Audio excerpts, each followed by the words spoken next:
Hello students, our today's topic is levels of management. There are three levels of management: top level, middle level and low level. So first we'll talk about top level management. So in top level management usually refer to the senior most executives of the organization like chairman, chief executive officer, chief operating officer, president, vice president, etc.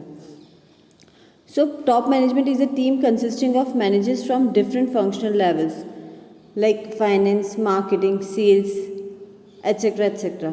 Top level management is responsible for all the activities of the business and for its impact on society. जो भी कुछ होता है उसके impact के लिए और either it's good or bad उसके लिए responsible कौन होगा? Top level management होगा. They have to do coordination between all the departments and they have to do planning for achieving organizational goal. Now we'll talk about middle level management. Middle level management is the link between top level and lower level managers. They are subordinate to top managers and superior to the first line managers. They are usually known as division heads. हर जो different departments होते हैं as we have discussed earlier, finance department, sales department, purchase department, production department, so उनके जो head होते हैं they come into middle level management. They do coordination between low level and top management. जैसे top management जो होता है वो decision लेने का काम करता है, तो मिडिल लेवल मैनेजर जो होते हैं they work for implementing controlling plan and strategies जो रहती है उनको डेवलप करने के लिए. जो भी टॉप मैनेजमेंट ने स्ट्रेटजीज बनाई है उसको डेवलप करने के लिए, इम्प्लीमेंट करने का काम कौन करता है? Middle level management. So they work between top level and lower level. Now we will talk about low level management. हम लो लेवल मैनेजमेंट को सुपरवाइजरी और ऑपरेशनल मैनेजमेंट भी कहते हैं. So let's start discussing about low level management. Low level management or supervisory management plays a very important role in the organization since they interact with the actual workforce and pass on instructions of the middle management to the workers.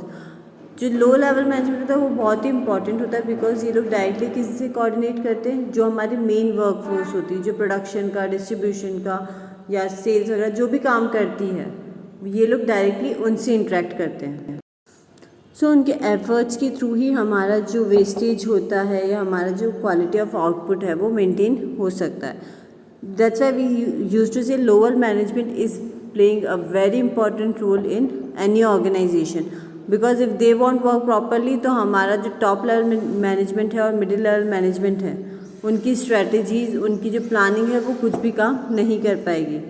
तो उन strategies को properly implement करवाना, उन workers को उसके लिए agree करवाना और उनसे डिसिप्लिन में रह कर के काम करवाना, ये सब चीज़ें जो आती हैं वो आती हैं लो लेवल मैनेजमेंट के अंदर. So foreman and supervisor comprise the lower level in the hierarchy of the organization. So these are the three levels of management: top management, middle management and lower management. Now functions of management. Functions of management are planning, organizing, staffing, directing, controlling. ये एक continuously चलता रहता है. Planning, organising, staffing, directing and controlling ये interdependent होते हैं. So first we will discuss about planning. Planning is the process of thinking about the activities required to achieve a desired goal. It is the first and foremost activity to achieve desired results. It involves the creation and maintenance of a plan, such as psychological aspects that require conceptual skills. Planning जो होती है वो सबसे ज़्यादा required होती है जब भी हम कोई एक्टिविटी करने स्टार्ट करते हैं. So planning is the first process. अगर हमारे यहाँ पे घर में कोई फंक्शन भी है तो फर्स्ट विल डू प्लानिंग कि हमें क्या करना है, कैसे करना है. So planning is the basic activity or we can say the first step to achieve our desired goal and it is a continuous process. ऐसा नहीं कि हमने स्टार्टिंग में प्लानिंग कर ली उसके बाद कुछ नहीं होगा. जैसे जैसे हमारा वर्क आगे बढ़ता जाएगा हमारा प्लानिंग का जो लेवल है वो भी चेंज होता जाएगा. So first one is planning. Planning implies setting goals in advance and developing a way of achieving them efficiently and effectively. Now the next one is Organizing. Organizing is the management function of assigning duties, grouping tasks, establishing authorities and allocating resources required to carry out a specific plan. तो organising क्या करता है, जो भी functions हैं और जो duties हैं उनको असाइन करने का काम करता है, जो टास्क हैं वो किस डिपार्टमेंट को देना है, how they will do it. तो एम्प्लॉयज़ और मैनेजर्स के बीच में जो कोऑर्डिनेशन का काम होता है that is known as organising, to maintain each and everything in a proper manner and procedure to facilitate the goals identified in the plan. So organizing जो रहता है, जो भी हमने प्लानिंग की है उसको एक प्रॉपर वे में अरेंज करने का काम जो है वो कौन करता है, organising. Now staffing. Staffing is finding the right people for the right job. A very important aspect of management is to make sure that the right people with the right qualifications are available at the right places. So this is also known as the human resources function and it involves activities such as recruitment, selection, placement and training of personnel. Staffing में हम लोग क्या करते हैं, employees जो रहते हैं उनका सिलेक्शन करते हैं कि किस पोस्ट के लिए कौन सा एम्प्लॉय रिक्वायर्ड है. So staffing is all about selecting a right person for a right job at a right place and with a good qualification, or we can say required qualification. Now next one is directing. Directing involves leading, influencing and motivating employees to perform the task assigned to them. This requires establishing an atmosphere that encourages employees to do their best. So in directing what we have to do, we have to guide, we have to instruct the employees that how they have to work and what they have to work. So directing is all about leading the people in a right way or encouraging people so that they will work in a proper way and they will work to achieve organizational goal. So here let's continue with the same example. Family function hai.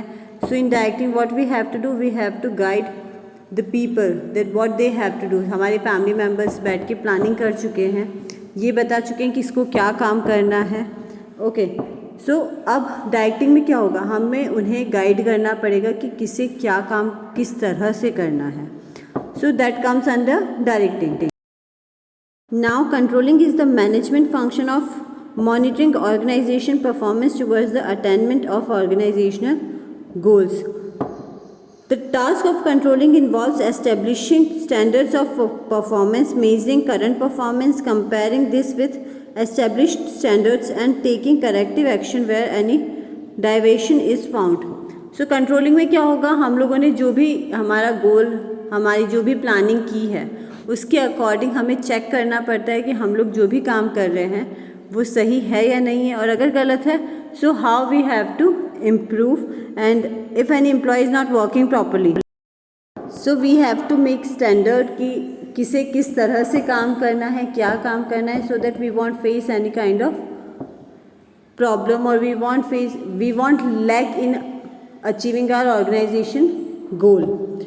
So यहाँ पर हम लोगों ने levels of management पढ़ा, then we have talked about functions of management. Thank you.